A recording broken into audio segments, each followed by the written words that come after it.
Hello, नमस्कार दोस्तों। स्वागत है आपका आपके अपने YouTube channel human health and disease में।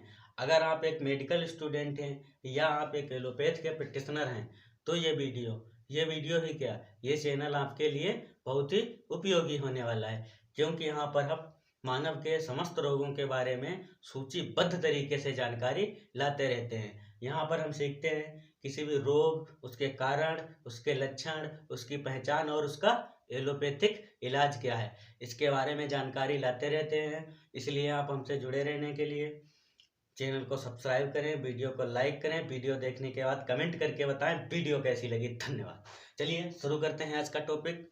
तो देखिए, आज हम लोग सीखने वाले हैं पाचन तंत्र से जुड़े हुए एक रोग के बारे में। देखिए, आप लोगों ने ये स्ट्रक्चर देख ही लिया होगा। इस स्ट्रक्चर के हिसाब से हम लोग पढ़ने वाले हैं पाचन तंत्र के एक बहुत पाचन तंत्र से जुड़े हुए एक बहुत ही कॉमन, बहुतायात से देखा जाने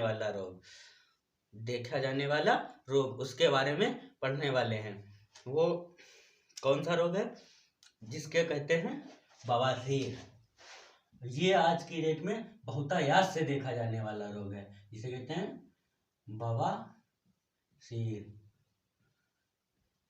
आज हम लोग पढ़ेंगे बवासीर के बारे में। ये बवासीर रोग क्या होता है, क्यों होता है, बवासीर के कारण क्या हैं, बहुत ही सिंपल तरीके से आज हम लोग समझेंगे। और इतने सिंपल तरीके से, बिल्कुल इतने बारीकी से समझेंगे, तो बने रहिए वीडियो के अंत तक और समझिए हमारे साथ। देखिए, बवासीर क्या होता है, क्यों होता है, कितने प्रकार का होता है। देखिए, बवासीर जो है ये मुख्यतः दो प्रकार का होता है। पहले तो बवासीर होता क्या है। देखिए, गुदा मार्ग, ये जो हमारा ये हो गया रेक्टम। ये जो गुदा मार्ग होता है हमारा पोटी वाला रास्ता, गुदा मार्ग के रास्ते के फूल जाने को ही बवासीर कहते हैं। इस रास्ते के फूल जाने को ही बवासीर कहते हैं। इसे पाइल्स या फिर पाइल्स, हेमेराइड, मूल व्याधि, मतलब अलग अलग बहुत से नामों से जानते हैं। कोई मूल व्याधि या पाइल्स या बवासीर इसका मुख्य नाम है। यह बहुतायात से देखा जाने वाला रोग है, मतलब बहुतायात से देखा जाने वाला रोग है, और यह बहुत ही खतरनाक बीमारी है। बवासीर दो प्रकार का होता है, यह बहुत ही खतरनाक बीमारी है। यह दो प्रकार का होता है। देखिए कौन कौन से। नंबर 1 पर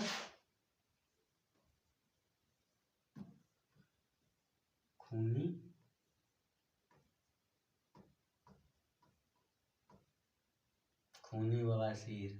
नंबर 2 बादी बवासीर। खूनी बवासीर, बादी बवासीर। और खूनी बवासीर कितने प्रकार का होता है? ये 4 प्रकार का होता है। नंबर 1 पर लगकर, नंबर 2 टपक कर, फिर पिचकारी के रूप में,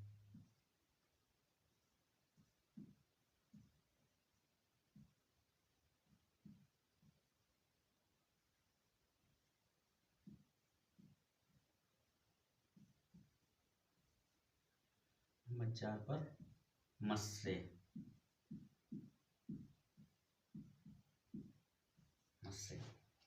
तो देखिए, ये लगकर, टपक कर, फिर पिचकारी देकर, फिर मस्से, ये क्या है। देखिए, नंबर 1 पर जो पहली स्टेज बवासीर की होती है, खूनी बवासीर में जो पहली स्टेज बवासीर की होती है वो ये है लगकर। लगकर का मतलब समझिए कि लेट्रिन के साथ में, ये कोई रोगी है जो लेट्रिन जाता है, रोगी के लेट्रिन के साथ में खून लगकर आता है, तो बवासीर की पहली स्टेज होती है ये। इसमें रोगी के लेट्रिन के साथ में खून लगकर आता है। फिर नंबर 2 पर टपक कर, फिर ऐसा व्यक्ति या ऐसा रोगी जो लेट्रिन जाता है तो लेटरिन जाते ही पहले ही जैसे बचता है लेटरिन में तो खून टपकने लगता है, तो इसे कहते हैं टपक कर, मतलब खून टपकने लगता है। या कभी कभार रोगी लेटरिन नहीं जाता है तो भी अपने आप खून टपकने लगता है। अब मान लीजिए अपने आप खून टपकने लगे तो कितनी दिक्कत, सब पैंट गीली हो जाएगी या उसने जो भी वस्त्र पहन रखे हैं वो खराब हो जाएंगे, फिर व्यक्ति को कितनी दिक्कत झेलनी पड़ेगी। फिर नंबर 3 पर है पिचकारी के रूप में, मतलब ऐसा रोगी व्यक्ति जब लेटरिन जाता है तो एकदम खून पिचकारी की तरह, जैसे कभी कभी व्यक्ति को पतली टट्टी आती है ना, तो एकदम पिचकारी के रूप में ऐसे पिचकारी देके, तो ऐसे ही व्यक्ति मतलब लेटरिन जाएगा तो पिचकारी के रूप में ब्लड गिरने लगता है, खून पिचकारी की तरह एकदम बहुत तेज से पिचकारी की तरह खून गिरने लगता है।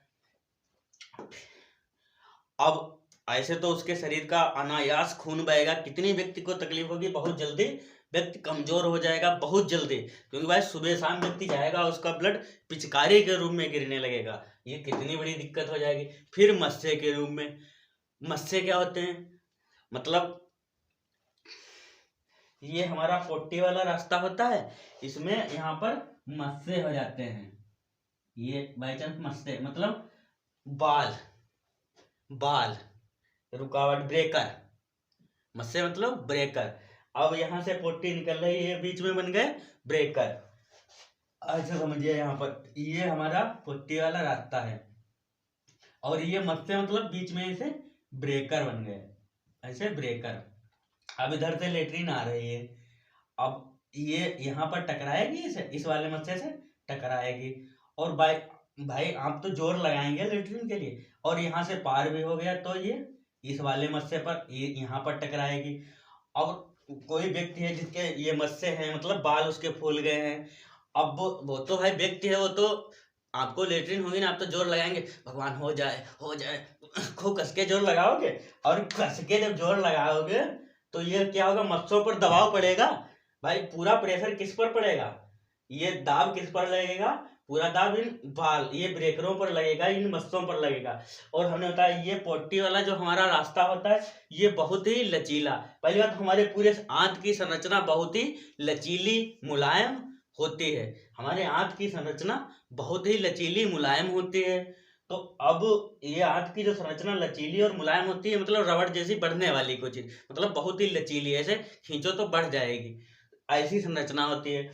अब ऐसी संरचना में ये क्या है, ये भाई ब्रेकर हैं, ये बने किसके, ये इसी रास्ते में तो हैं, तो ये ब्रेकर भी बहुत लचीले मुलायम होंगे बढ़ने वाले। तो यहाँ पर जैसे ही दाब लगेगा तो ये मस्से प्रेशर की वजह से मस्से लेटरिन के साथ बाहर आ जाएंगे, लेटरिन से जैसे ही व्यक्ति जोर लगाएगा तो ये मस्से बाहर आ जाएंगे, और कुछ दिनों तक ऐसे लेटरिन जैसे यहाँ से जोर लगा, ये मस्से खिसक के बाहर आ गए, व्यक्ति ने लेटरिन मतलब हो गया, फ्रेश हो गया, जब गए मतलब फ्रेश होके वापस आया या उठा तो ये मस्से ऑटोमेटिक इधर से दाब नहीं पड़ेगा, ये ऊपर चले जाएंगे अपने आप। और ये एक अगर ज्यादा पुराना हो जाता है, ज्यादा दिनों तक यही दिक्कत रहती है, भाई व्यक्ति सुबह शाम लेटरिन जाएगा तो ये सुबह शाम मस्से बाहर आएंगे, फिर अंदर जाएंगे, फिर बाहर आएंगे जब जोर लगेगा, तो इनमें क्या होगा, ये लचीला हो जाए, ये जगह बहुत लचीली होती है, अब ये बाहर ही रह जाएंगे। अब लो एक नई दिक्कत और तैयार हो गई, अब ये मसले जब बाहर ही रह जाएंगे, अंदर भाई कोई चीज है उसको कितना खींचोगे कितना खींचोगे कितना खींचोगे, भाई एक दिन उसमें ऐसी स्टेज आएगी कितना भी खिंचाओ, मतलब कितना भी कॉन्ट्रेक्शन होगा फिर वो बढ़ जाएगी। तो ऐसे ही ये जब मस्से बढ़ जाएंगे तो ये बाहर ही रहेंगे। अब रोगी को कितनी दिक्कत होगी, भाई वो चलेगा तो उसके पेंट जो भी पहनेगा वस्तु उसमें कपड़े घिटेंगे, वो तो कितनी उसका कितना कितना दर्द होगा, कितनी पीड़ा होगी, आप समझ सकते हैं। ये ऐसा एक रोग होता है, व्यक्ति बता नहीं सकता उसको कितनी ग्लेटी कितना कितना दिक्कत झेलना पड़ता है, रोगी वही जानता है, ये कोई दूसरा समझ नहीं सकता। अब मान के चलिए ये बाहर आ जाएंगे, फिर व्यक्ति क्या करेगा, उसको अंगुलियों से अंदर धकता है, मतलब कितनी दिक्कत भाई, हर प्रकार के।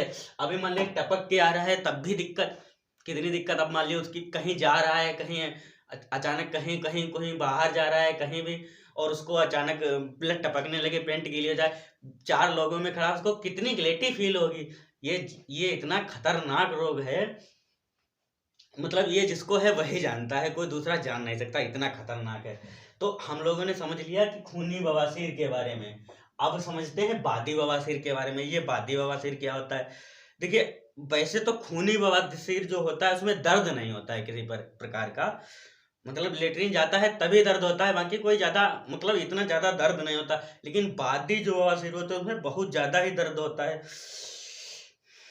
बादी बवासीर रहने पर पेट खराब रहता है, कब्ज बना रहता है, गैस बनती है। बवासीर की वजह से पेट खराब रहता है, मतलब ये सभी दिक्कतें होती हैं बवासीर की वजह से होती हैं, ना कि पेट की गड़बड़ी के कारण होती हैं। इसमें जलन, दर्द, खुजली, ये ज्यादातर बैक्टीरियल संक्रमण से बादी जो होता है, बैक्टीरियल संक्रमण से बवासीर बादी वाला होता है।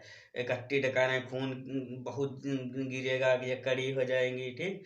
मस्से जो है इसमें बादी बवासीर में मस्से अंदर रहते हैं, और इसका रास्ता जो है, इसके मतलब मस्से जो होते हैं अंदर रहते हैं, और अंदर रहते हैं, तो अंदर रहने की जो वजह से टट्टी जो है कड़ी होती है व्यक्ति को। अब इसमें मस्से अंदर रहते हैं, बादी वाले जो बवासीर में रहते हैं मस्से अंदर रहते हैं, और व्यक्ति को जो मतलब टट्टी है, लेटरिन जो है बहुत कर रही होती है, तब कितनी दिक्कत होती है इसमें, मतलब बादी में दर्द बहुत ज्यादा होती है, क्योंकि इसमें मस्से अंदर रहते हैं और उनमें घर्षण, मतलब हर बार में एक जख्म होती है, उसको ऐसे खुजला के, मतलब ये बादी वाला जो होता है अंदर को होता है, ये तो इस जगह पर होते हैं। खूनी बवासीर जो होता है वो इस जगह पर ये एनएस वाले रास्ते में होता है, और जो बादी वाला होता है वो इस जगह पर होता है। बादी वाला जो होता है बवासीर वो इस जगह पर होता है। अब मान के चलिए यहाँ पर है, तो भाई इसको खून वगैरह तो कम होगा, लेकिन यहाँ पर जो अंदर है तो इसको दर्द ज्यादा होगा। ऐसा समझ के चलिए, यहाँ पर जो ये बादी वाला होता है वो यहाँ पर रोग होता है, या बादी यहाँ पर होता है और खूनी यहाँ पर होता है, इतना अंतर है। तो यहाँ पर होगा भाई तब तो दर्द ज्यादा होगा, इसमें हर एक दिक्कत आएगी, क्योंकि मस्से अंदर होते हैं और लेटरिन टाइट होती है, तो उसके कारण यहाँ पर ये यहाँ पर फोड़े हो जाते हैं, यहाँ पर दिक्कत होती है, तो उसको कितना दर्द होगा। और ये जो यहाँ पर चूनट वाला रास्ता होता है,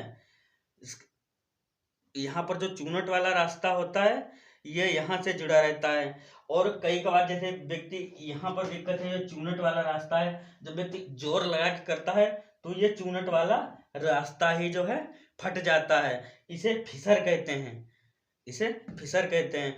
बवासीर बहुत पुराना होने पर भगंदर का रूप धारण कर लेता है, ठीक। बवासीर बहुत पुराना होने पर बवासीर का रूप जो है भगंदर का रूप धारण कर लेता है। तो ये बादी वाला यहाँ पर होता है और खूनी वाला यहाँ पर होता है। देखिए हम लोगों ने समझ लिया कि बवासीर क्या होता है। बवासीर दो प्रकार का होता है, खूनी और बादी। खूनी बवासीर का है ये भी समझ लिया, बादी क्या है ये भी समझ लिया। अब हम लोग समझेंगे बवासीर के कारण और लक्षण, तो उसी में आ गए सब। ये इससे ज्यादा क्या लक्षण होंगे उसको पहचान जाएंगे हम लोग। अब समझेंगे ये क्यों होता है, कारण के बारे में, उसके बाद में इलाज के बारे में समझेंगे। तो इसको समझने के लिए हम लोग पहले डाइजेशन सिस्टम को समझते हैं, क्योंकि ये हमारे पाचन तंत्र से जुड़ा हुआ रोग है, तो इसके लिए हमको पहले पाचन तंत्र के बारे में समझना है। तो देखिए पाचन तंत्र को समझते हैं। ये हमारा जो है पूरा पाचन तंत्र यहाँ पर स्ट्रक्चर में बना हुआ है। देखिए हमें लोगों को यहाँ से हिसाब लगाना है, क्योंकि ऊपर का तो अलग जो है उसमें केमिकल मिलाए जाते हैं, लेकिन एब्जॉर्ब यहाँ से शुरू होता है। तो यहाँ पर जैसे खाना आया, इसमें HCl मिलता है, ये यहाँ पर तोड़ता है और इसमें कई जूस मिलते हैं। अब बात यहाँ से शुरू करते हैं। जब यहाँ पर छोटी आंत में खाना आता है तो ये काइन का रूप होता है। काइन किसका रूप होता है? काइन, काइन कहते हैं। काइन वह द्रव्य होता है जिसमें सिर्फ सभी चीजें मिला के और पोषक तत्व सभी होते हैं, उसको यहाँ पर भेजा जाता है एब्जॉर्ब के लिए। यहाँ पर पाचन यहाँ पर होता है भाई। हमारा पाचन जो है मुख गुहा से लेकर स्टमक तक पाचन पूरा हो जाता है। उसका जो एब्जॉर्प्शन अवशोषण अवशोषण होता है छोटी आंत से और बड़ी आंत तक पूरा जो है अवशोषण होता है। पाचन यहाँ होता है अवशोषण। हम लोग अवशोषण के, ये जुड़ा हुआ रोग है अवशोषण से, तो अवशोषण के बारे में डिटेल से सीखेंगे। तो अवशोषण, अब मान लीजिए यहाँ से काइन आया, मतलब उसमें सभी तत्व मिले हुए भोजन के आए, एब्जॉर्ब मतलब अवशोषण के लिए। तो यहाँ पर खाने के अंदर जो जीव द्रव्य बना था, काइन था, उसके अंदर जितने भी पोषक तत्व होते हैं, जैसे जो भी पोषक तत्व, वसा, प्रोटीन, फैट, जो भी होता है, कार्बोहाइड्रेट, प्रोटीन, जो भी होता है यहाँ पर एब्जॉर्ब कर लिया जाता है। अब यहाँ से पूरा एब्जॉर्ब होने के बाद अब ये वेस्ट मटेरियल और पानी, ये वेस्ट मटेरियल और पानी इस बड़ी आंत में ट्रांसफर कर दिया जाता है या बड़ी आंत में आ जाता है। यहाँ पर एक बाल लगा होता है, इस तरीके का बाल, इस तरीके का ये बाल लगा रहता है, इस तरीके का बाल होता है। तो इधर से कोई चीज, ये खाना आ रहा है, ये खाना आ रहा है, तो इधर से तो आ जाएगा, और इधर से कोई चीज डालेंगे तो ये गेट ऑटोमेटिक बंद हो जाएगा। तो ये इस तरीके का यहाँ पर गेट लगा रहता है।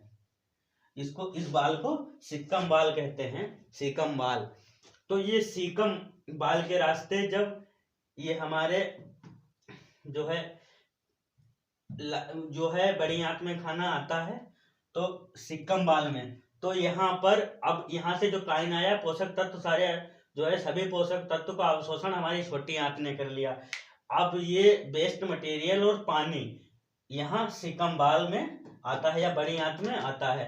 तो बड़ी आंत में यहाँ से यहाँ तक, बड़ी आंत जो है हमारी, ये तीन भागों में होती है, 3 के 4 भागों में होती है।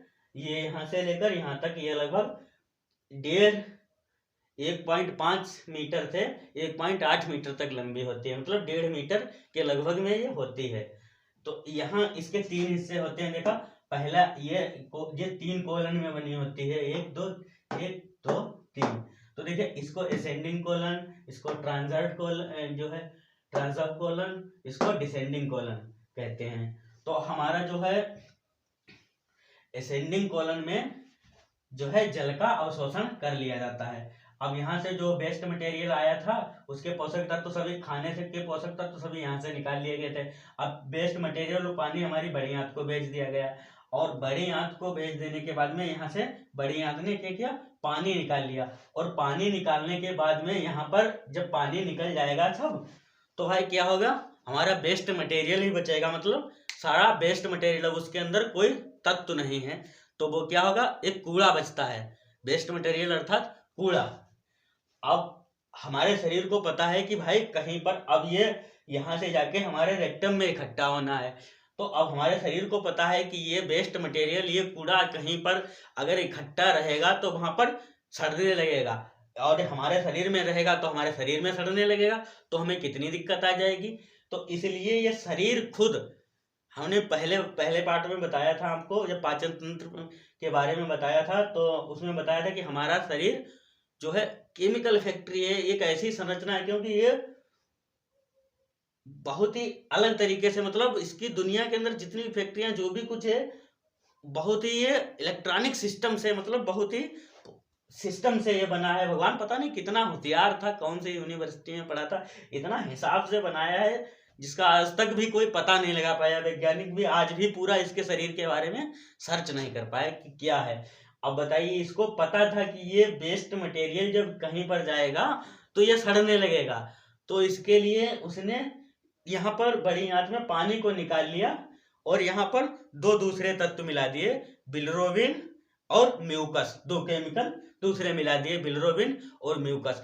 बिलिरुबिन क्या होता है, बिलिरुबिन किसी भी चीज को, अर्थात अब यहाँ पर पता था ये कूड़ा है, अब ये कहीं पर इकट्ठा होगा तो सड़ने लगेगा, तो शरीर ने स्वतः अपने आप बिलिरुबिन उसमें मिला दिया। बिलिरुबिन एक ऐसा केमिकल होता है जो किसी चीज को सड़ने से बचाता है। किसी चीज को भी लंबे समय तक बचाने के लिए आज केमिकल में बिलिरुबिन का यूज करते हैं, किसी भी चीज को लंबे समय तक रोकने के लिए। तो ये शरीर जानता था कि ये अगर स्टोर होगा कहीं पर तो ये वेस्ट है भाई, अभी कूड़ा कहीं पर डाल दीजिए 2 दिन में सड़ने लगता है, तो शरीर को पता था ये अगर कहीं पर इकट्ठा होगा तो ये सड़ने लगेगा, तो उसमें क्या करता है, बिलिरुबिन मिला देता है शरीर अपने आप। यहाँ पर बड़ी आंत में बिलिरुबिन मिल जाता है। बिलिरुबिन मिलने के बाद दूसरा केमिकल इसमें मिलता है, म्यूकस।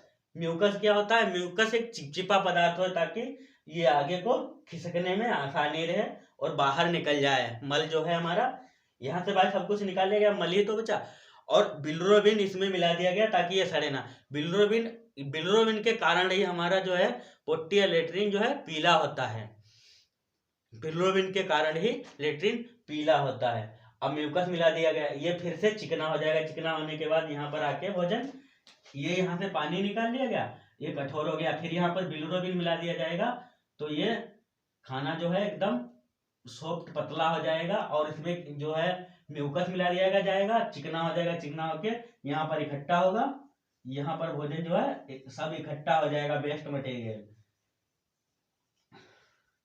जो है, वेस्ट मटेरियल यहाँ पर इकट्ठा हो जाएगा। ये क्या है, वेस्ट मटेरियल, यहाँ पर ये सब इकट्ठा हो गया। अब बाय चांस किसी कारण बस इसमें बिलिरुबिन कम मिला, और वो व्यक्ति है कोई, जैसे बायोलॉजिकल हिसाब से व्यक्ति को सुबह शाम लेटरिन जाना चाहिए। अब कोई व्यक्ति है 2-2 दिन नहीं जाते हैं लेटरिन। अब मान लीजिए कोई व्यक्ति 2 दिन लेटरिन नहीं गया, और यहाँ पर जो शरीर बिलिरुबिन मिलाता था उसने कम मिलाया, तो ये यहाँ पर 2 दिन खाना इकट्ठा रहेगा, तो ये सड़ने लगेगा, और सड़ने लगेगा तो ये किनारे किनारे की ये दीवारें हैं जो, अब खाना मान लीजिए यहाँ पर ये आया, ये जो दीवारें हैं रेक्टम के, मलाशय की जो दीवारें हैं, ये जो मलाशय की दीवारें हैं ये सड़ने लगेंगी। भाई जब यहाँ पर भोजन सड़ेगा, उसमें बिलिरुबिन पूरा नहीं मिला है, तो यहाँ पर सड़ेगा, तो क्या होगा, ये दीवारें सड़ने लगेंगी। अब व्यक्ति को धीरे धीरे दर्द का अनुभव होने लगेगा। लेकिन यहाँ पर तो कोई दिक्कत है नहीं, यहाँ पर ये बादी वाला हमने बताया था, बादी वाला थे। अब यहाँ पर ये दीवारें अगर सड़ने लगे तो क्या होगा, ये बादी बवासीर बन जाएगा। ये यहाँ पर ऐसे छोटे छोटे फफोले पड़ने लगेंगे, ये यहाँ पर छोटे छोटे ऐसे दाना बन जाएंगे, मतलब जैसे फोड़ा टाइप के, फुंसी टाइप के। ये बादी बवासीर होता है, ये बादी बवासीर होता है, क्योंकि यहाँ पर म्यूकस या फिर जो है हमारा म्यूकस या बिलिरुबिन की कमी किस है। अगर बिलिरुबिन भी कम मिला है तो भी यहाँ पर सड़ने लगेगा, और यदि म्यूकस कम मिला है तो वो लेट्रिन टाइट हो जाएगी, और टाइट हो जाने की वजह से, बिलिरुबिन टाइट हो जाने की वजह से यहाँ पर भाई, अब बिलिरुबिन कम मिला या म्यूकस कम मिला तो लेट्रिन क्या रहेगी, टाइट रहेगी, और टाइट लेट्रिन की वजह से ये यहाँ पर हमारी बहुत सारी ब्लड वेसल्स होती हैं। इस जगह पर आप देखिए, मतलब कॉन्ट्रैक्शन, देखिए इस जगह पर व्यक्ति इतना ऐसे कॉन्ट्रैक्शन कर सकता है, इतना किसी अंग से कॉन्ट्रैक्शन कर सकते हो नहीं, क्योंकि देखिए ये एक इस हिसाब से यहाँ पर की संरचना जो होती है पूरा, भाई यहाँ पर ये जो कॉन्ट्रैक्शन ऐसे पैदा करते हैं, खोल बंद, ये कॉन्ट्रैक्शन होता है। बाकी किसी अंग को वैसे कर सकते हो खोल बंद, ये यहाँ पर कॉन्ट्रैक्शन किस तरीके से होता है, क्योंकि यहाँ पर भाई ये सूचन कैसे होगा, यहाँ पर ब्लड का फ्लो जिस हिसाब से, दिमाग के हिसाब से इसका फ्लो, तभी तो ऐसे खोल बंद कर पाओगे। भाई लेट्रिन आती है तो ये खुल जाता है, फिर बंद हो जाता है। जब यहाँ से लेट्रिन आती है तो ये ऐसे खुल जाता है, फिर बंद हो जाता है, क्योंकि यहाँ पर कॉन्ट्रैक्शन है। भाई ये खुलता क्यों होगा, क्योंकि ब्लड बाहर जाता है, और इसको बंद करने के लिए जेसीबी की तरह ऐसे मान लीजिए ऐसे मट्टी खोदती है, तो उसमें ऊपर से प्रेशर लगता है, तभी तो ये इसमें जब प्रेशर लगेगा तभी तो ये बंद होगा, और प्रेशर लगेगा तभी खुलेगा। तो यहाँ से प्रेशर कौन बनाता है, ब्लड से तो बनता है। ये लगभग जो है 1 इंच का ये हिस्सा होता है, 1 इंच का, तो इसमें भाई प्रेशर लगता है, इसमें बहुत सारी नसें होती हैं, प्रेशर लगता है तभी ये बंद हो सकता है। अब इसमें बहुत सारी नसें आएंगी, और जब यहाँ पर लेट्रिन बहुत टाइट है लेट्रिन, अब व्यक्ति तो जोर लगाएगा तो यहाँ पर प्रेशर पड़ेगा, तो ये प्रेशर की वजह से यहाँ पर जो मस्से हैं वो बाहर निकल जाते हैं, प्रेशर की वजह से मस्से बाहर आ जाते हैं। अब दूसरा समझते हैं, ये के कारण हो गया बादी का। अब दूसरा समझते हैं कि खूनी बवासीर के कारण क्या होते हैं। देखिए एक तो ये म्यूकस कम मिलाया गया इसकी वजह से बाई चांस। और म्यूकस कम मिलाया क्यों गया, कि जैसे जब कभी भी, एक तो इस वजह से कि जो है म्यूकस कम मिला, यहाँ पर खाना गया वो सड़ने लगा, उसकी वजह से बादी बवासीर हो जाएगा। इसका असर यहाँ रेक्टम में होगा, मलाशय में, और ये एनस वाले रास्ते में नहीं होगा, रेक्टम में होगा। ये इसमें ज्यादा दर्द होता है। और खूनी में जो यहाँ पर होते हैं इसके कारण क्या होते हैं, जैसे यहाँ से समझा था इसमें म्यूकस कम मिला या बिलिरुबिन कम मिला। और इसके कारण क्या होते हैं, जब कभी जैसे हमारे शरीर में जो काइन यहाँ पर बना था, काइन का अवशोषण, पाचन या अवशोषण नहीं हो पाता है, तो ठीक प्रकार से नहीं हो पाता है, तो यहाँ पर परजीवी जो है उसमें परजीवी या कुछ वायरस बैक्टीरिया ग्रो कर जाते हैं। यहाँ पर बैक्टीरिया ग्रो कर जाते हैं या कहीं पर भी बैक्टीरिया ग्रो कर जाते हैं जब हमारे शरीर में काइन अर्थात यहाँ से जो भोजन आया था उसका पाचन सही से नहीं हो पाया या उसका अवशोषण सही से नहीं हो पाया, तो यहाँ पर एक गैस रिलीज होगी। जैसे पाचन या अवशोषण नहीं हो पाएगा तो यहाँ पर एक कई गैसें रिलीज होगी, गैसें निकलेंगी, जिसमें hydrogen gas, carbon dioxide gas और मेथेन गैस, मतलब H2CO2 CH4, मतलब hydrogen, carbon, methane, H2CO2 CH4, ये गैसें रिलीज होंगी। तो समझते हैं कि ऐसा क्यों होता है। देखिए ऐसा समझ लीजिए कि पाचन और अवशोषण ना हो पाए, ऐसा क्यों होता होगा। अब भाई व्यक्ति कोई है, जब ज्यादा मात्रा में आप भोजन खा लेंगे तो पाचन या अवशोषण कहाँ से हो पाएगा। अब देखे होंगे आप लोग कहीं कहीं कोई व्यक्ति ऐसा है, मतलब गए कहीं पर शादी बारात में, पहले ही गाड़ी से उतरेंगे, एकदम पहले ही बेल्ट खोलेंगे, एकदम कहाँ गया हमारे, एकदम ठूंसते खाते जा रहे हैं। अब भाई अनायास आपने बहुत ज्यादा खा लिया और शरीर कितना पचाएगा। अब खाए पड़े हैं, अपने आप से पेट से कोई मतलब नहीं है, मिल गया खाए पड़े, देखा होगा कि, तो फिर भाई शरीर कहाँ तक बचा पाएगा। फिर वो तो ऐसे ले भाई लाते रहो, फेंकते रहेंगे, ये लो भाई। अभी आपको कोई ज्यादा दे दे अभी खाने को, भाई नहीं खा पाएंगे तो फेंक ही तो देंगे। अभी आपको खाने के लिए आप कहीं गए, किसी ने ज्यादा खाने को दे दिया, आप मना कर रहे हैं हम नहीं खा पाएंगे, और कोई देता जा रहा है तो क्या करेंगे, ये लो भाई, हम फेंकते रहेंगे। तो यही सिचुएशन जब हमारे शरीर के साथ में हो जाती है, तो अब शरीर को मतलब पाचन करने का आपका कितना, 2 रोटी का है, उन्होंने 10 रोटी खा ली, तो क्या करेगा शरीर के, लाओ भाई हम फेंक देगा ऐसे ही। अब फेंक देगा ऐसे ही, यहाँ से भाई आया और इसको ज्यादा मात्रा में आ गया, ये कितना निकाल पाएगा, ये क्या करेगा, यहाँ को फेंक देगा। और ये भी यहाँ पर, ये भी ऐसे ही, ये कहाँ से निकाल पाएगा, क्योंकि यहाँ पर अब्जॉर्प्शन होता ही नहीं है। और इसकी एक कैपेसिटी है, कितना इसको अब्जॉर्ब करना है, कितना ग्रहण करना है, अवशोषण कितना करना है, और इसकी भी कैपेसिटी होती है। अब नहीं कर पाएगी तो क्या, ये भी इधर को फेंक देगी, लो भाई तुम भी ले जाओ।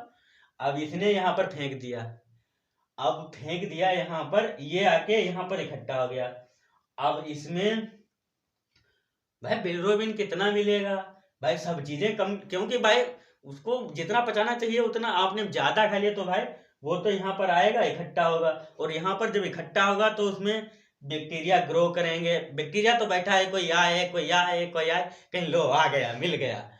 उधर बैक्टीरिया बैठा था कि कोई ऐसा चीज आए जो अनपचयी हो, मतलब पाचन ना हुआ हो, उसमें मिनरल्स हो, तो उसी में तो ग्रोथ करेगा। भाई कोई चीज का ग्रोथ तभी हो पाएगा जब उसको तत्व मिलेंगे, और यहाँ पर बैक्टीरिया होते हैं, यहाँ पर बहुत सारे बैक्टीरिया होते हैं, जब उनको तत्व मिलेंगे तभी वो तो ग्रोथ करेंगे। भाई आपको खाना ही नहीं मिलेगा, आप कहाँ से चलेंगे, वही मशीनरी है, कोई चीज है, उसको पेट्रोल नहीं मिलेगा, कहाँ से चलेगी। ऐसे ही बैक्टीरिया यहाँ पर तो बैठा रहता है, कोई आए और आपने ठूस फूस के खा लिया और वो आ गया यहाँ पर अनपचा, उसमें पोषक तत्व थे। भाई ये पोषक, यहाँ पर कोई पोषक तत्व बचते नहीं, हमने बताया था कि यहाँ से जो कुछ होता है सब एब्जॉर्ब कर लिया, ये वेस्ट मटेरियल यहाँ पर बचता है, और यहाँ पर बैक्टीरिया पहले से होते हैं। अब ये बैक्टीरिया भाई वेस्ट मटेरियल में तो अपना ग्रोथ कर नहीं पाएंगे, वो तो इसी इंतजार में बैठे रहते हैं, कोई आ जाए अनपचा, मतलब बिना अवशोषित किया हुआ कोई आ जाए तो उसमें हमको तत्व मिल जाए, हम उसमें अपना ग्रोथ कर जाए। और आप गए वहां पर पूरी कचौड़ी न्यूता में मार एकदम ठूस ठूस के खा लिया, शरीर ने ऐसे ही भाई कितना ये कैपेसिटी इसकी कितनी है, कितना ये झेल पाएगा, भाई फेंक देगा आगे। ये इसने यहाँ फेंक दिया, ये यहाँ आ गया, बैक्टीरिया बैठा था, मिल गया, वो एकदम उसको उसमें ग्रोथ कर जाएगा, एकदम खड़बड़ा कि मतलब मिल गया उसको, वो भी एकदम टूट पड़ेगा उस पर। और जब टूट पड़ेगा तो यहाँ पर केमिकल रिएक्शन होगी, यहाँ पर गैसें बनेंगी, जिसमें हाइड्रोजन, कार्बन, मेथेन, ये 3 गैसें बनती हैं, मतलब H2CO2 CH4। ये गैसें रिलीज होगी। अब गैस रिलीज होने से क्या होगा, ये यहाँ पर जब बैक्टीरिया ग्रोथ कर जाएंगे तो यहाँ पर ओके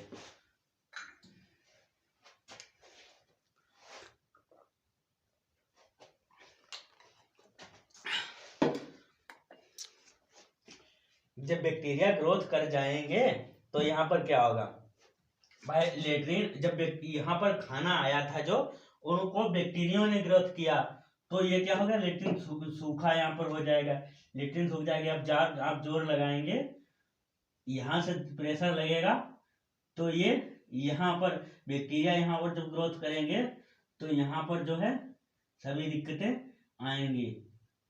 ये जो है आपका पुट्टी वाला रास्ता जो है यहाँ से दिक्कत होना तैयार हो जाएगी। ओके, तो हमने समझ लिया है पूरा कि बवासीर क्या होता है, ये क्यों होता है। कारण मतलब एक तो ज्यादा मात्रा में खाना, जितना मतलब खाने का अवशोषण या पाचन ना हो पाए, या फिर दूसरी चीज यहाँ पर जो है हमारे खाने में बिलिरुबिन या म्यूकस कम मिलना। ओके, अब हम लोग सीखेंगे पायस की चिकित्सा के बारे में।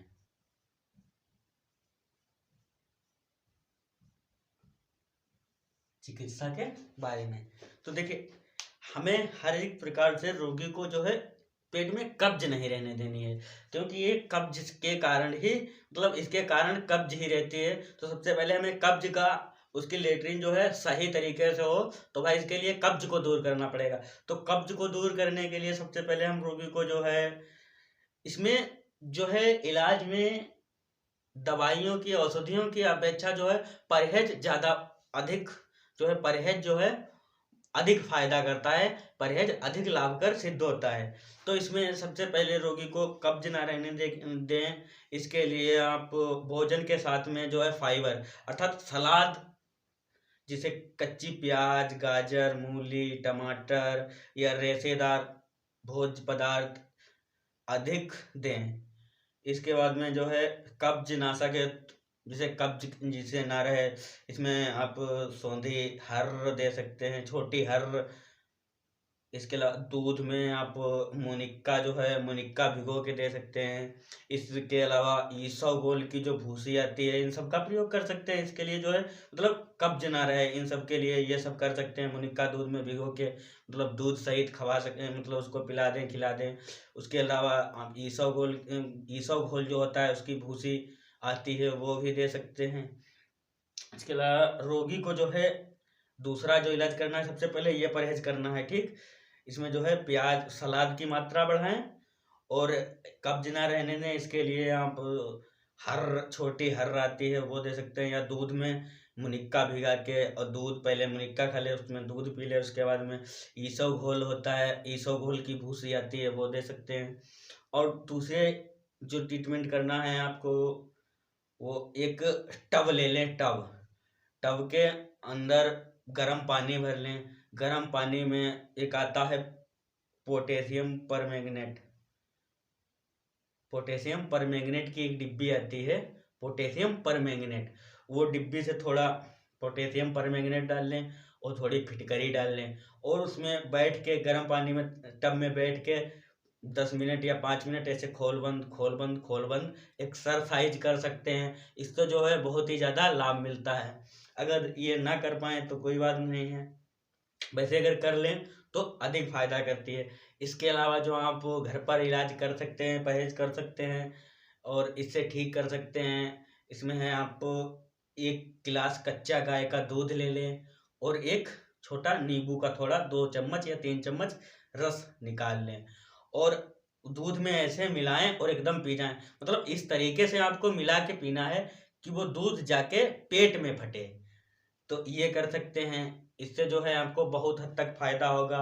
और उसके अलावा जो एलोपैथिक इलाज है, चिकित्सा जो है एलोपैथिक इलाज जो है ट्रीटमेंट जो है एलोपैथिक इलाज जो करेंगे उसमें आप दे सकते हैं डाइक्लोचिक टेबलेट एक आती है, सबसे पहले रोगी को देंगे। टेबलेट आती है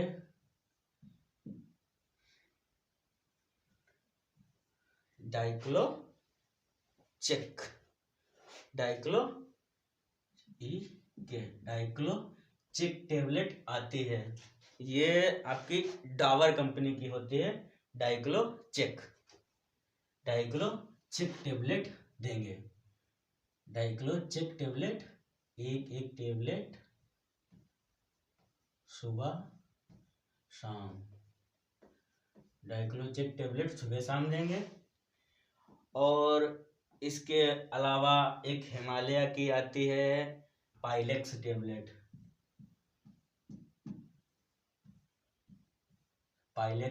ये भी एक टेबलेट सुबह शाम देंगे।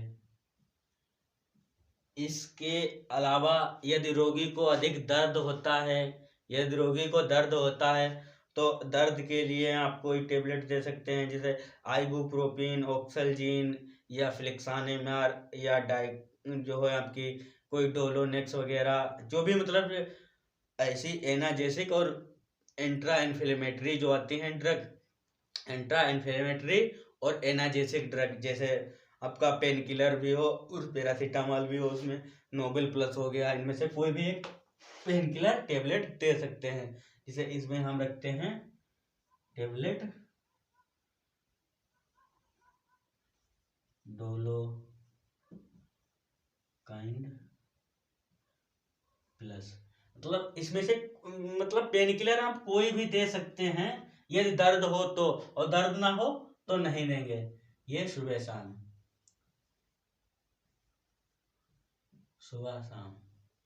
ओके।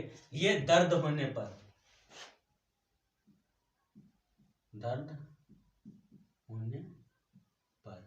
ठीक। इसके अलावा जो तीसरा हम देंगे वो देंगे कैप्सूल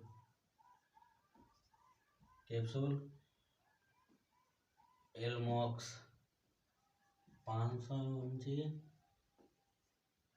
या फिर 250। ये पेशेंट पर निर्भर करता है, आपको जो भी मतलब जैसा उस पर हो, व्यक्ति जैसी सिचुएशन में हो, कितना कमजोर हो, तो उसके हिसाब से आप लोग डोज करते हैं 250 या 500। ये भी एक कैप्सूल सुबह शाम, या आवश्यकता होती है तो तीनों टाइम भी दे सकते हैं आवश्यकता अनुसार।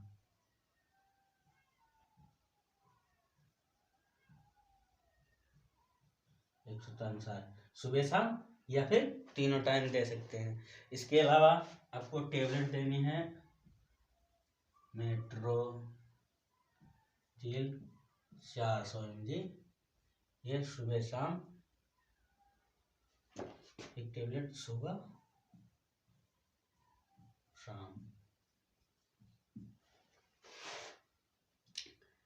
शाम।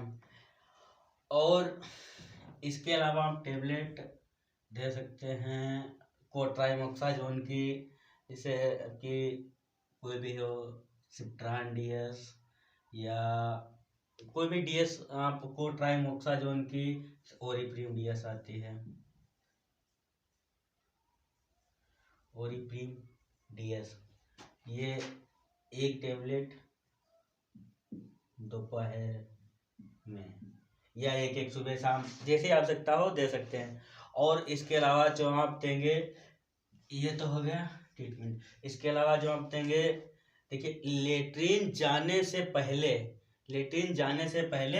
जाइलोकेन टेबलेट,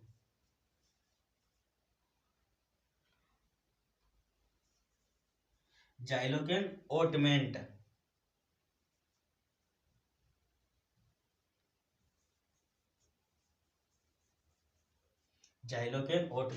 ये लेट्रिन जाने से पहले जितनी बार भी जाए अंदर, उसमें वो आता है रेजर, उसकी सहायता से लगा ले। और लेट्रिन जाने के बाद में जब वापस आता है तो उसके बाद में आप जो है एक आता है हिमालय का ही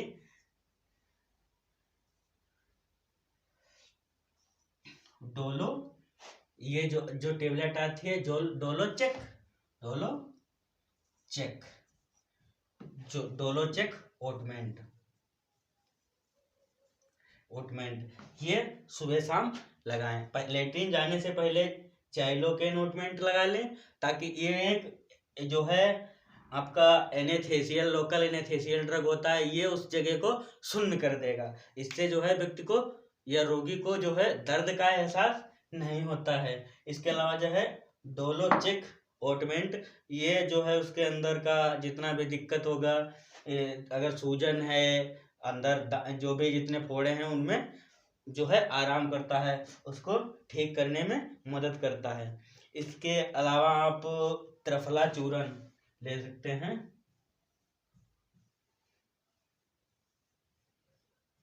त्रिफला चूर्ण ये 5 से 10 ग्राम सुबह शाम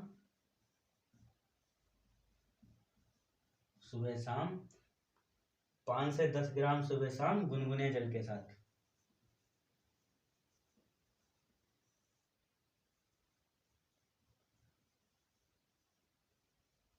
जल के साथ में लें।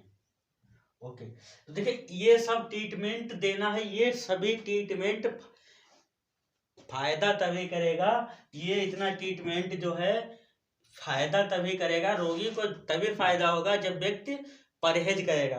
तो ये सब तो ट्रीटमेंट चलेगा ही, लेकिन मेन जो है परहेज, या मेन जो इसका इलाज होता है वो हमारे परहेज से होता है। परहेज में हमको कुछ डेली रोटेशन में कुछ चेंजेस करने पड़ेंगे। देखिए हमने बताया था कि इन सभी का जो कारण है लेटरिन, भाई बवासीर का मेन कारण होता है कि यहाँ पर गंदगी का इकट्ठा रहना। भाई हम इतना जो कुछ इतना सब कुछ पढ़ने के बाद में मेन किस कारण पर, किस मुद्दे पर है कि ये होता है मेन कारण तो यहाँ पर रेक्टम में गंदगी इकट्ठा होना होता है। ये किसी कारण से भी गंदगी इकट्ठा रही हो, इसका इलाज करेंगे। भाई हम मेन चीज तो यहीं पर फोकस करेंगे। ये कुछ भी कारण रहा हो हमें उससे कोई मतलब नहीं, मेन तो ये यहाँ पर गंदगी, या यहाँ पर गंदगी सड़ी तभी तो ये दिक्कत हुई। यहाँ पर जो है गंदगी सड़ी, यहाँ पर गंदगी हुई, यहाँ पर सड़न हुई, यहाँ पर खाना वेस्ट सड़ा, तभी तो हमें दिक्कत हुई। तो हमें ये सड़न को दिक्कत करना है, जो है दिक्कत को दूर करना है। तो इसके लिए हम पहला सबसे जो सटीक, ये इलाज तो सब कुछ है ही, लेकिन हमें इसको दूर करने के लिए जो सबसे सीधा तरीका सिंपल सा मालूम होता है, आप ऐसे समझ लीजिए। हमने डाइजेशन सिस्टम में, पाचन तंत्र में पढ़ा है कि हमारे खाना जो है यहाँ पर 4 से 5 मतलब 2-2.5 घंटे यहाँ रुकता है, पूरा 4 से 5-6 घंटे में पूरा डाइजेस्टिव होके वहां पर आ पाता है। अब मान लीजिए सुबह सुबह खाली पेट आप सुबह उठे, पूरा खाना डाइजेस्टिव होके ये पूरा होके यहाँ रेक्टम में आ गया, ठीक। और आप सुबह उठेंगे, आपको 1 से 1.5 लीटर गर्म पानी पीजिएगा आप। क्यों? आप गर्म पानी पिएंगे तो स्टमक तो पानी को सिर्फ गर्म करता है। अगर खाना खाने के बाद आप पानी पीते हैं तो यहाँ पर 40-45 मिनट रुकता है। अगर ऐसे पिएंगे तो भाई यहाँ पर पानी आया, आपने गर्म पानी पिया, यहाँ पर पानी आया, और पानी आने के बाद में इसमें क्या, ये गर्म ही तो करता है, गर्म है ही, तो ये तुरंत छोटी आंत को भेज देगा, और छोटी आंत से इधर जाते हुए अब यहाँ पर कोई भी वेस्ट मटेरियल, थोड़ा भी खाना में कहीं पर कुछ भी, कहीं पर थोड़ा बहुत अगर रुक गया था तो ये पानी तुरंत अपने साथ लिए जाएगा। क्योंकि यहाँ पर पानी का एब्जॉर्प्शन नहीं होता है, पानी का अवशोषण यहाँ पर होता ही नहीं है, ना यहाँ कुछ होगा ना यहाँ कुछ होगा। पानी यहाँ से गर्म आया सीधे छोटी आंत में आ जाएगा, छोटी आंत में भी इसका अवशोषण, इसका कुछ नहीं होता है। तो ये वेस्ट मटेरियल अगर कहीं पर कोई खाने का कहीं भी कायम का टुकड़ा कहीं पर भी रुका है तो ये अपने साथ लिए आएगा, क्योंकि यहाँ पर एब्जॉर्ब इसका होता नहीं है, अवशोषण पानी का होता नहीं। ये डायरेक्ट कहाँ आ जाएगा, हमारी बड़ी आंत में, हमारे बड़ी आंत में, या फिर सीकम, जो सीकम बाल होता है, ये सीकम बाल में डायरेक्टली आ जाएगा। यहाँ से पानी पिया 5 मिनट में धड़ाम से यहाँ आ जाएगा, और यहाँ से इसका अवशोषण होगा। जैसे ही यहाँ पर पानी का ये अवशोषण करेगी, बड़ी आंत से पानी का जैसे ही अवशोषण होगा तो बहुत ज्यादा मात्रा में नहीं हो पाएगा, यहाँ पर बिलिरुबिन और म्यूकस पूरी मात्रा में मिलेगा, और यहाँ से पानी भी पूरा जो है एकदम यहाँ से आएगा, म्यूकस पूरा लेके, पानी उनी लेके, यहाँ पर आपका जो भी गंदगी इकट्ठा हुआ था, जो भी मल इकट्ठा हुआ था, एकदम से यहाँ पर आएगा, ये इसको सबको एकदम धुल देगा, ऐसे ऐसे एकदम धुल देगा और सीधा आपको प्रेशर लगेगा, सीधा यहाँ से निकल जाएगा। कभी देखे होंगे सवेरे सवेरे बहुत से लोग होते हैं चाय पीते हैं, चाय पियेंगे प्रेशर बनता है, प्रेशर। तो ये भाई आप हम लोग अगर सुबह पानी पियेंगे तो पानी का कहीं गर्म पानी पीते हैं तो उसका कहीं एब्जॉर्ब होगा ही नहीं छोटी आंत में, तो होता नहीं है उसका। सीधे ना गर्म करना है, ये गर्म करता है, ये इसका एब्जॉर्ब खाने का करते हैं बढ़िया, यहाँ पर पानी का एब्जॉर्ब होता है। तो यहाँ से गर्म मिला, गर्म ही हमने पिया तो यहाँ से जितना भी जो कुछ है गंदगी सब साफ करता हुआ यहाँ पर डायरेक्ट आएगा, और यहाँ से हमारा जो है बढ़िया से पानी का एब्जॉर्ब हो जाएगा, और सीधे जो है वो यहाँ से हमारे जो है म्यूकस और बिलिरुबिन लेके सीधे यहाँ पर आएगा। यहाँ की गंदगी मतलब पूरे शरीर की, सुबह का खाली पेट का पानी, गर्म पानी, सुबह खाली पेट गर्म पानी पीने से क्या होगा बताइए, पूरे शरीर की गंदगी को धुलते हुए रेक्टम तक पानी आ जाएगा बहुत ही जल्दी में। क्योंकि यहाँ पर कुछ शरीर को कुछ करना है ही नहीं, ना ही गर्म करना है, ना ही छोटी आंत को एब्जॉर्ब करना है। 5 मिनट में आपने गर्म पानी पिया, 5 मिनट से धम से यहाँ गिरेगा, यहाँ से बस 10 मिनट में सीधा रेक्टम में पहुंच जाएगा। ये पानी जब जाएगा 1 से 1.5 लीटर गर्म पानी, तो पूरी आंतों को धुलते हुए चले जाएगा। जैसे ही रेक्टम में पहुंचेगा आपको प्रेशर लगेगा, ये सभी खुल जाएंगे, धम से लेटरिन हो जाएगी, बिल्कुल हमारा शरीर बिल्कुल फ्रेश, कोई दिक्कत नहीं। भाई यहाँ पर पानी आया, धम से नीचे गिरेगा और लेटरिन एकदम हो जाएगा, ये पूरा रेक्टम, पूरी आंत, पूरा सब कुछ एकदम साफ हो जाएगा। तो ये मेन तो इलाज ये है। रोगी को सबसे पहले मतलब खाने में सलाद वगैरह दें, और उसको कब्ज ना रहने दें, और उसको सबसे पहले सुबह 1 से 1.5 लीटर गर्म पानी पीने को कहें, उसके बाद में ये सारा ट्रीटमेंट दें। ये 5 से 10 दिन का, 10-15 दिन कोर्स करने के बाद में आवश्यकता मतलब ये आपकी जितनी भी दवाइयां हैं, ये जख्म वगैरह सब ठीक हो जाएगा।